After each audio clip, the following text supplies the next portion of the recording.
लेकिन कल जितने एग्जिट पोल आए उसमें आम आदमी पार्टी की हालत थोड़ी कमजोर दिखी। और आज जिसके साथ मैं शुरुआत कर रही हूं, ये इस देश का बड़ा एग्जिट पोल है एक्सेस माय इंडिया का, और इसके मुताबिक ये बड़ी खबर आम आदमी पार्टी को 15 से 25 सीट, मात्र 15 से 25 सीट देता हुआ ही दिखाई दे रहा है।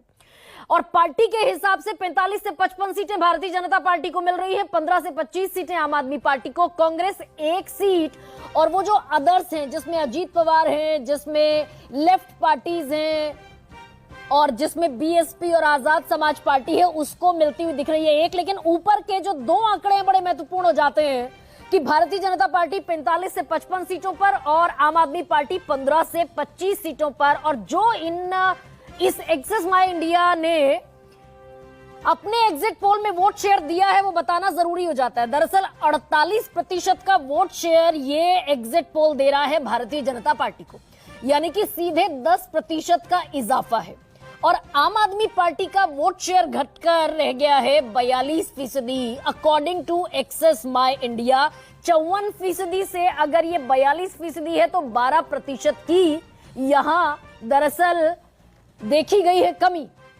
तो 12% घट रहा है आम आदमी पार्टी का, 10% बढ़ रहा है भारतीय जनता पार्टी का। और वो जब सीटों में कन्वर्ट हो रहा है तो 45 से 55 का बेहद कंफर्टेबल आंकड़ा एक दिखाई दे रहा है, और आम आदमी पार्टी 15 से 25 पर। ये बड़ा एक जो बहुत झटका देने वाला है आम आदमी पार्टी के तमाम उन लोगों के लिए, खासतौर से अरविंद केजरीवाल के लिए, जिन्होंने एक भविष्यवाणी की थी कि 55+ सीटें, महिलाएं जोर लगा दे तो 60 सीटें आ सकती हैं। अब जो वोट परसेंटेज जो मैं अभी बता रही थी आपको 48%, बीजेपी का वोट शेयर सीधा सीधा 10% बढ़ा है। और ये बड़ा दिलचस्प ये है क्योंकि कांग्रेस 7% पर है, 4.25% से कांग्रेस का वोट शेयर बढ़ता दिख रहा है तकरीबन 2.5%। लेकिन जो एक्सचेंज ऑफ वोटर्स देखने को मिले हैं, एक्सचेंज ऑफ वोट शेयर, ये बीजेपी और आम आदमी पार्टी के बीच ही देखने को मिला है कि बीजेपी आम आदमी पार्टी का वोट शेयर खींचती हुई दिख रही है, और 48% के वोट शेयर के साथ 45 से 55 सीटें। ये एक बड़ा उलटफेर होता हुआ क्या राजधानी दिल्ली में दिखेगा, और क्या अरविंद केजरीवाल जो 11 साल से सत्ता में हैं, वो विपक्ष में बैठते हुए पहली बार नजर आएंगे। और कोई तजुर्बा दरअसल अरविंद केजरीवाल के पास है नहीं विपक्ष में बैठने का।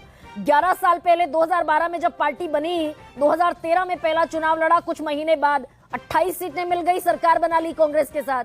2015 में फुल मेजॉरिटी, एब्सोल्यूट मेजॉरिटी, 2/3 से भी ज्यादा विशेष बहुमत, और सरकार बनाई। फिर 2020 में भी 62 सीटों के साथ आम आदमी पार्टी सरकार बनाती दिखी। लेकिन यहां पर बड़ा उलटफेर, 45 से 55 सीटें बीजेपी के पास और 15 से 25 आम आदमी पार्टी के खाते में जाती हुई दिख रही हैं। मैं अपने मेहमानों से परिचय कराऊं क्योंकि आज दरअसल कल जितने भी एग्जिट पोल आए थे, मैं अपने दर्शकों को ये जरूर बता दूं कि कल जितने भी एग्जिट पोल आए थे उनमें से अधिकांश ऐसे थे जिनका नाम भी इसके पहले किसी ने न सुना न देखा। मैट्रिज ने तो खैर बैलेंस एक दिखाने की कोशिश की थी, लेकिन उसके नीचे माइंड ब्रेन, के surveys, V Preside, JVC, Poll Diary, People's Insight और पी मार्क बड़े लेस नोन सर्वेयर्स हैं। लेकिन आज एक्सेस माय इंडिया का ये पोल में जो आपके सामने रख रही हूं, हालांकि भाई कहने वाले कह सकते हैं कि लोकसभा चुनाव में 400 पार का नारा भी और 400 पार का प्रेडिक्शन भी एक्सेस माय इंडिया ने किया था। तो एग्जिट पोल है, एग्जैक्ट पोल नहीं है, ये एक बार फिर अपने दर्शकों को बता दूं।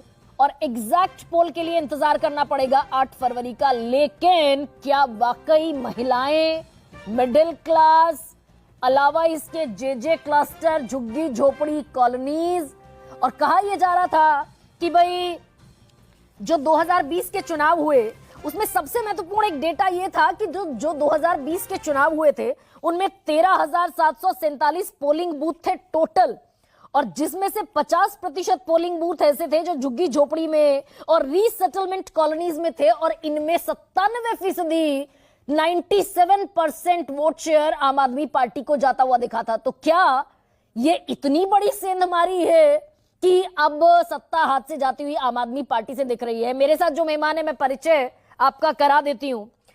संजय कुमार हैं, सीएसडीएस से ताल्लुक रखते हैं और अमूमन सबसे बड़ा सवाल के मंच पर आते हैं। इस देश के वरिष्ठ चुनाव विश्लेषकों में उनका नाम शुमार होता है।